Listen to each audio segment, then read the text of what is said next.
ਤੇ ਤੁਸੀਂ ਸਾਰੇ ਮੇਰੇ ਦੋਸਤ ਕਿਸਾਨ ਜਿੰਨੇ ਵੀ ਦੁਆ ਕਰੋ ਕਿ ਅੱਲਾਹ ਪਾਕ ਜਿਹੜਾ ਨਾ ਬਾਬਰ ਹੁਸੈਨ ਬੁਖਾਰੀ ਸ਼ਾਹ ਸਾਹਿਬ ਉਹਨਾਂ ਨੂੰ ਲੰਮੀ ਜ਼ਿੰਦਗੀ ਅਤਾ ਫਰਮਾਵੇ ਤੇ ਉਹ ਐਗਰੀਕਲਚਰ ਤੇ ਬੜੀ ਮਿਹਨਤ ਕਰਦੇ ਨੇ ਪਏ ਤੇ ਉਹ ਇਨਸ਼ਾਅੱਲਾ ਤੁਹਾਨੂੰ ਨਵੀਂ ਤੋਂ ਨਵੀਂ ਚੀਜ਼ ਜਿਹੜੀ ਹੈ ਨਾ ਉਹ ਤਿਆਰ ਕਰਕੇ ਦੇਣਗੇ ਜੀ। अस्सलाम वालेकुम तमाम दोस्त किसान ਵੀਰਾਂ ਨੂੰ ਮੇਰਾ ਸਲਾਮ ਹੋ ਗਿਆ ਜੀ। ਮੈਂ ਪਹਿਲਾਂ ਵੀ ਇਹਦੀ ਇੱਕ ਵੀਡੀਓ ਬਣਾ ਕੇ ਭੇਜੀ ਸੀ, ਤਕਰੀਬਨ 10 ਤੋਂ 12 ਦਿਨ ਹੋ ਗਏ ਨੇ ਤੇ ਉਹ ਵੀ ਵੀਡੀਓ ਤੁਸੀਂ ਵੇਖੀ ਹੋਣੀ ਮੇਰੇ ਸਾਰੇ ਕਿਸਾਨ ਦੋਸਤਾਂ ਨੇ। ਤੇ ਉਸ ਤੋਂ ਬਾਅਦ ਤੁਸੀਂ ਅੱਜ ਵੇਖੋ ਕਿ ਮੈਂ 12-13 ਦਿਨਾਂ ਬਾਅਦ ਇੱਕ ਦੁਬਾਰਾ ਫਿਰ ਵੀਡੀਓ ਦੀ ਬਣਾਉਣ ਡਿਆ।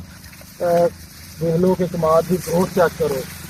ਇਹ ਇੱਕ ਫਾਰਮੂਲਾ ਸੀ सैयद बाबर हुसैन बुखारी शाह साहब उन्हों का किसान दोस्त फार्मूला, असी वो ये अप्लाई किया फ्लड किया माशाअल्लाह अल्लाह पाक ने बड़ा करम किया कि इसकी ग्रोथ चेक करो तुसी। कमाद दिनों दिन जरा ना बड़ी अच्छी ग्रोथ जा रही है जी। तो कमाद का तुसी चेक करो जी, ये थले विखा बई इन्हों जरा कि कमाद का पौधा तुसी चेक करो कि किन्ने किन्ने थूए जड़े ने एक एक थां तो निकले ने। कमाद वेख लो कि थले दो मट्टी भी जड़ा ना वो बना चुके है माशाअल्लाह। ये बड़ी अल्लाह पाक ने रहमत की है कि उन्होंने जड़ा किसान दोस्त फार्मूला से अगे आ भी है विखा सारा कमाद विखा भी दोस्तों सारा कमाद विखा चेक करा कि किसान दोस्त फार्मूले के किन्ने फायदे हुए हैं सानू। इन्हों के नाल एक ये फायदा होया है कि खास जो फायदा सानू है कि जमीन जी साड़ी सी पक्के वट की तो माशाअल्लाह बड़ी बुरबरी हुई है।